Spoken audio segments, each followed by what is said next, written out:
Battles of Legend is on the horizon here, and we're going to be talking about 5 cards that we're actually anticipating that are going to be amazing in this set. Don't beg 30% of you that have not smashed the ever-living crap out of that subscribe button. Smash it so you guys don't miss out. More awesome content. Things that we're expecting to actually see in Battles of Legend this year. Number 1 is Duality.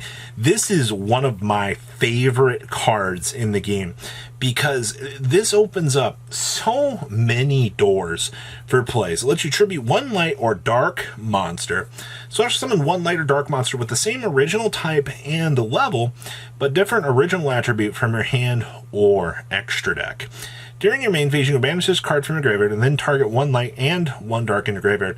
Shuffle both into the deck and draw 1. You can only use each effect of Duality once per turn. Going forward, this card's implications on the game are crazy. The fact that Konami made this on a quick play, by the way, it gives you the ability to toggle any light or dark monster into a counterpart as long as it has the same original type and level. Now, of course, your classic example, like Light End Dragon, Dark End Dragon, the things that were used by Chaz in the show for sure. But I look at this card and I'm like, wow, we get a free shuffle back, sure, for draw 1. So it's essentially discount Chaos Base. But the thing I see here is quick play. Absolutely amazing choice, Konami. I appreciate that. And then anytime that we have a toggle out for this, I don't know, it feels like any card can turn into another problem now. And I think that is very, very interesting. Cards like this are the reason why, obviously, Light and Dark support is crazy busted in certain regards. So, I don't know. I personally am looking forward to just having this card added into the overall card pool. There's just cards that you look at and you're like, someday this could be a problem. And this is one of those cards. Trust me, Yu-Gi-Oh! Players love trying to find ways to break cards. Next up is the Waning Moon, the missing Blackwing monster, as we're going to call this. So this is a Wing Beast Tuner monster on a level 2. And the first thing you're like is, oh boy, another level 2 Blackwing. If a monster with 2,000 or more attack is on the field, you can special summon this card from your hand. Stop. That's amazing. It's so generic. You can only special summon 1 Waning Moon once per turn this way. And then if you control a Blackwing Synchro monster, you can banish this card in your graveyard, target 1 basic monster your opponent controls, destroy it. Okay, so my purpose for wanting this card is I want to be able to play this in the Rank 8 Turbo deck.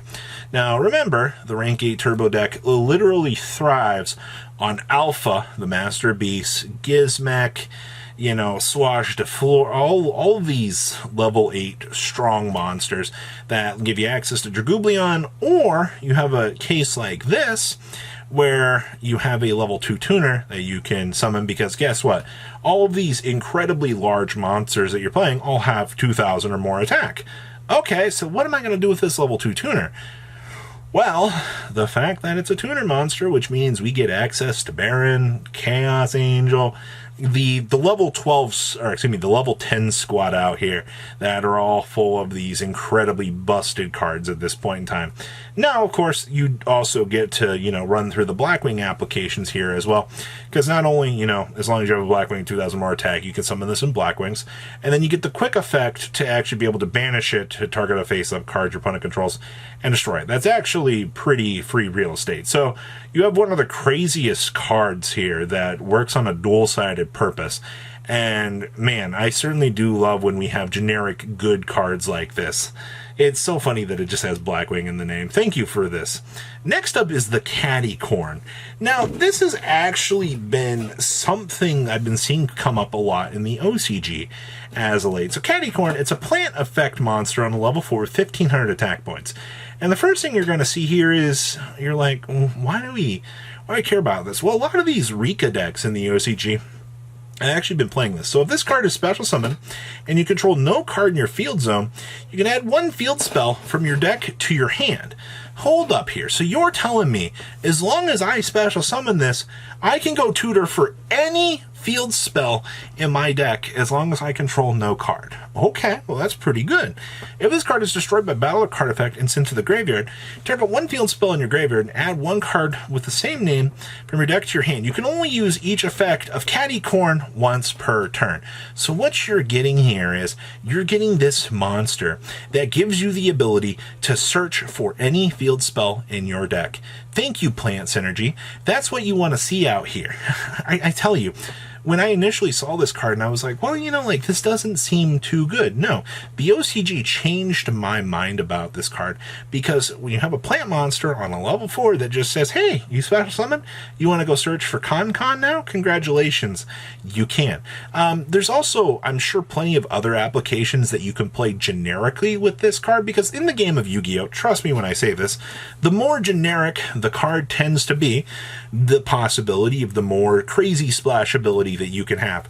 And it looks to me here that, you know, if you need a field spell starter, as long as you can special summon this and have access to this, congratulations, you can do so. So that's definitely genericness 101 is always going to be one of the craziest things that you can have access to. So I'm actually looking forward to Caddycorn and the craziness that this little guy can bring to the table. Next up here is the additional Mirror level 7. Now, I was on record when I first read this card saying that this seems absolutely crazy to me. So if a level 7 monsters is special summoned to your field, send 2 additional Mirror level 7s from your hand and or deck to the graveyard. Target one of those monsters. You can only special summon from the extra deck once more for the rest of this turn. After this card resolves, special summon 2 level 7 monsters with that name from your deck, and then take damage equal to the original attack of the monsters special summoned by this effect. So, let me rewind that for you, because that's a lot to unpack. So as long as a level 7 monsters is special summoned to your field, you activate this, you discard 2 more copies from your hand and or deck to the graveyard, target one of those summoned monsters, bring out 2 more copies of that monster, and then you get locked into the extra deck one more time for the rest of this turn, and then you'll take damage equal to the total original attack of the 2 monsters you special summoned. Unfortunately, this is a 5k burn if you are summoning out 2 more Dark Magicians. Dark Magician's like the classic example for this. Alright, you have 2 Dark Magicians, you set this up, you special summon 2 more, 5k damage, 1 more summon from the extra deck for the rest of the turn. I just like this card on the particular that you could try splashing this in Kashtira. I mean, you could bring out 3 more Fenrirs, can't bring out 3 more Unicorns anymore. There's a lot of cool ideas that I think that you can play with this.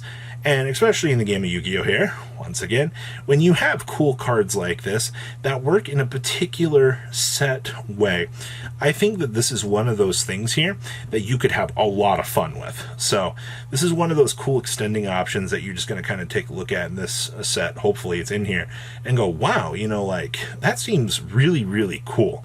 And yeah, it is. But, you know, you got to be careful with the life point cost because you could literally end your dueling career just on the activation of that. And then next up is Protection of the Elements.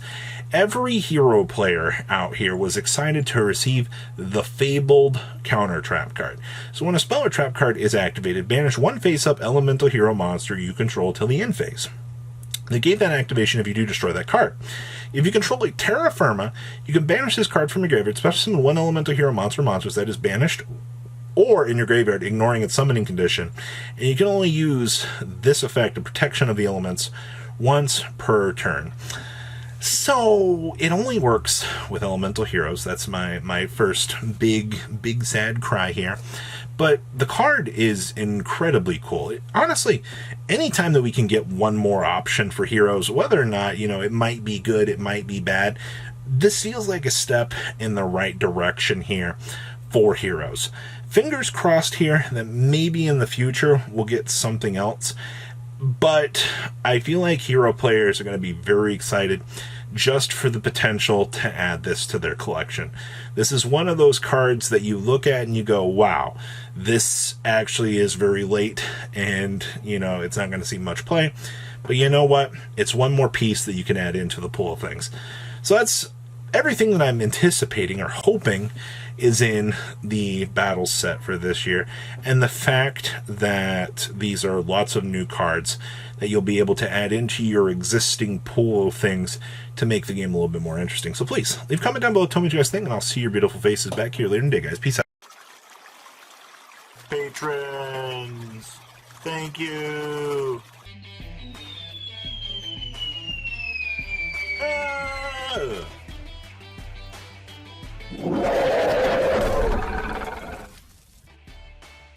Thank you so much for watching. Check out these other videos.